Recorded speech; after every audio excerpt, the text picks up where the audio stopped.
Hi hello friends, నమస్తే, welcome back to my channel.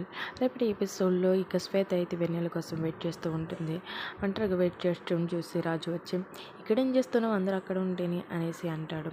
Friend కోసం ఎదురు చూస్తున్నా అనేసి అంటుంది శ్వేత. నాకు తెలియని ఫ్రెండ్ ఎవరు అనేసి రాజు అంటాడు. వెన్నెల అనేసి శ్వేత అంటుంది. ఇంతలో కావ్య వచ్చి, వెన్నెల వస్తుందా అనేసి కావ్య అంటుంది. అప్పుడు శ్వేత, వెన్నెల నీకు తెలుసా అనేసి శ్వేత ప్రశ్నిస్తుంది. అయితే రాజు మనసులో ఎలా అనుకుంటూ ఉంటాడు, వెన్నెల వస్తే ఇప్పుడు నిజం బయట పెట్టాల్సి వస్తుంది ఎలాగా అనేసి కంగారు పడుతూ ఉంటాడు. అప్పుడు కావ్య ఇలా అంటుంది, నాకు తెలిసిన వెన్నెల, ఇక్కడికి వచ్చే వెన్నెల నిజం ఒకటో కాదా అన్నది ఈయనే నిజం చెప్పాలి అనేసి కావ్య అంటుంది. ఇంతలో శ్వేత, అదిగో వెన్నెల వచ్చింది అనేసి అంటుంది. కారులోంచి అయితే వెన్నెల వచ్చి దిగుతూ ఉంటుంది. అది చూసి ఒక్కసారిగా వెనక్కి తిరిగి రాజు చూసి ఒకసారిగా కావ్య రాజు షాక్ అవుతూ ఉంటారు.